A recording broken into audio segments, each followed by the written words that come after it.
Olá, louvado seja nosso Senhor Jesus Cristo, para sempre seja louvado, glória ao Pai, ao Filho e ao Espírito Santo, como era no princípio, agora e sempre. Amém.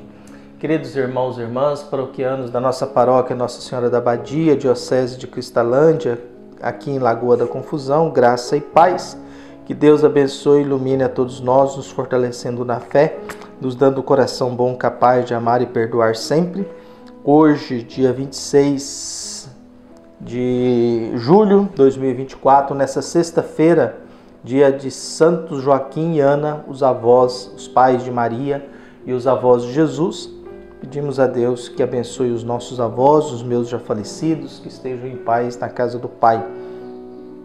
Aqui nos diz: os nomes dos pais de Maria são conhecidos por intermédio do apócrifo intitulado Proto-Evangelho de Tiago, do século II. O culto de Santana é documentado no Oriente no século VI, no Ocidente no século X. O de São Joaquim no século XIV. O rito bizantino no dia 25 de julho recorda a dedicação de uma basílica em honra de Santana em Constantinopla. Então, que os pais de Jesus abençoe e ilumine a todos nós, os avós de Jesus, quer dizer, e os pais de Maria, fazendo memória do dia dos avós. E hoje, de modo especial, o Evangelho é tirado de Mateus, capítulo 13, versículos 16 e 17. O Senhor esteja convosco, Ele está no meio de nós. Proclamação do Evangelho de Jesus Cristo, segundo Mateus. Glória a vós, Senhor. Naquele tempo, disse Jesus a seus discípulos: felizes sois vós, porque vossos olhos veem e vossos ouvidos ouvem. Em verdade vos digo, muitos profetas e justos desejaram ver o que vedes e não viram. Desejaram ouvir o que ouvis e não ouviram. Palavra da salvação. Glória a vós, Senhor. Queridos irmãos e irmãs, paroquianos da nossa paróquia Nossa Senhora da Abadia, Diocese de Cristalândia, graça e paz, que Deus abençoe e ilumine a todos nós, fortalecidos na fé, abrindo o nosso coração para que Deus possa iluminar, guiar e nos fortalecer sempre, nos dando um coração bom. Hoje é dia de São Joaquim e Santana, viu? Santo Joaquim e Ana, né? Santana, os avós de Jesus. E meus avós já estão todos falecidos também, né? Já tenho 52 anos, né? A vida vai caminhando para os seus finalmente, mais da metade já foi vivido. Mas abrimos o nosso coração para que, alimentados pela palavra de Deus, a gente tenha consciência e possamos alimentar um pouco a nossa vida com aquilo que a gente acaba de ouvir. Não interessa muito, de certa forma, aquilo que a gente fala, mas interessa muito se aquilo que a gente fala é acompanhado pelo nosso modo de agir. Nós temos uma distância grande entre aquilo que se fala e aquilo que se vive. Por isso tem gente ganhando muito dinheiro, dando palestra, ensinando os outros a viver, mas ele mesmo em si não sabe viver. Há muita gente se enriquecendo, dando palestra, dizendo como deve ser a vida, mas nem sempre essa pessoa sabe como é a vida. Isso acontece no mundo religioso, de religiosos e religiosas, padres e bispos, que cobra do povo, diz algo, mas a sua prática de vida é totalmente outra. Falamos de serviço, de doação, mas vivemos buscando poder, o privilégio, o enriquecimento, na ganância de ter cada vez mais e poder cada vez mais. Mas o Evangelho nos coloca uma proposta de felicidade.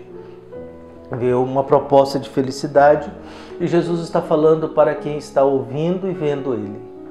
A gente sempre se pergunta no mundo em que nós vivemos, e mais do que nunca é necessário a gente prestar um pouco mais atenção nisso, sobre aquilo que a gente recebe como notícias.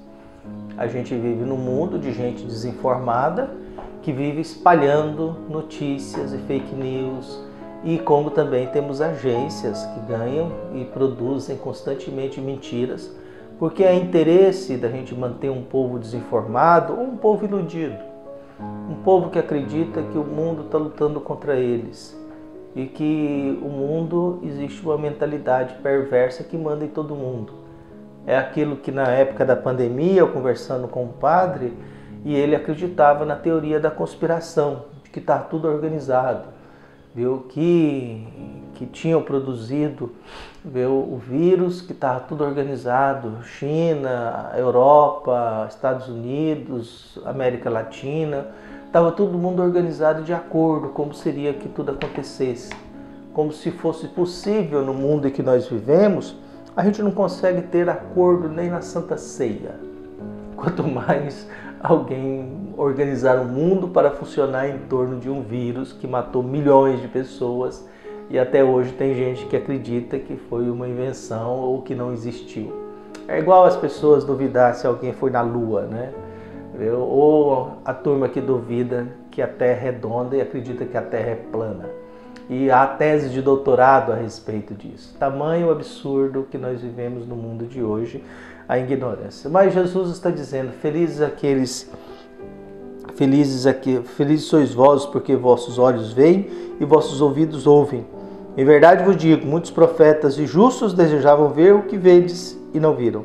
Desejaram ouvir o que vocês ouviram e não ouviram.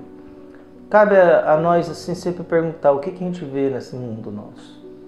O que eu vejo de mim mesmo? O que eu consigo perceber da minha pessoa, da minha história, da minha realidade? Por outro lado, o que eu ando ouvindo? Em que eu ando acreditando? Nós temos uma dificuldade de acreditar muito na palavra de Deus, mas a gente acredita muito fácil em mentiras, em notícias falsas, em contos da conspiração. A gente acredita muito facilmente nisso. É uma senhora que passa perto de mim e diz: "Só viu o que está sendo feito lá na China?" Eu digo: "Não, o que está sendo? Estão construindo campos de concentração." Campos de concentração na China, sim, mas eles vão matar quem? Os americanos? Ou vão matar o brasileiro? Qual que é o interesse que a China tem no Brasil?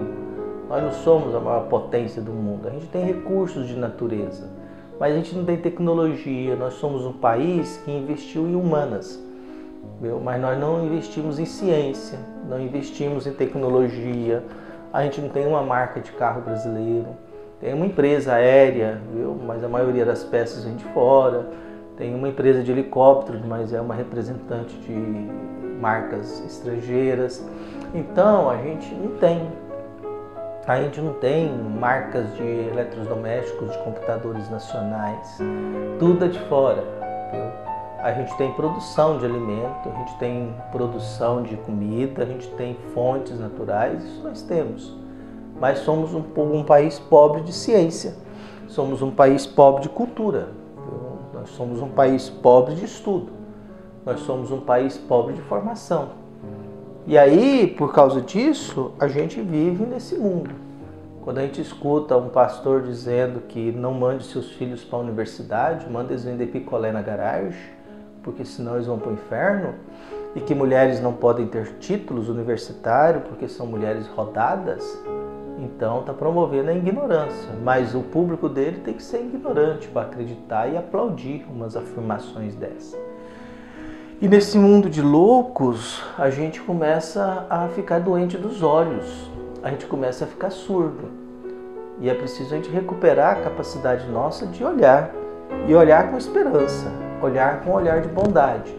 Porque tem gente que carrega a morte no olhar, tem gente que carrega a maldade dentro de si, tem gente que carrega nada de bom dentro de si.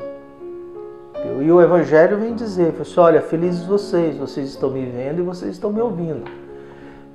E muita gente no passado quis isso. E é verdade, nós temos coisas hoje que muita gente do passado queria ter tido isso.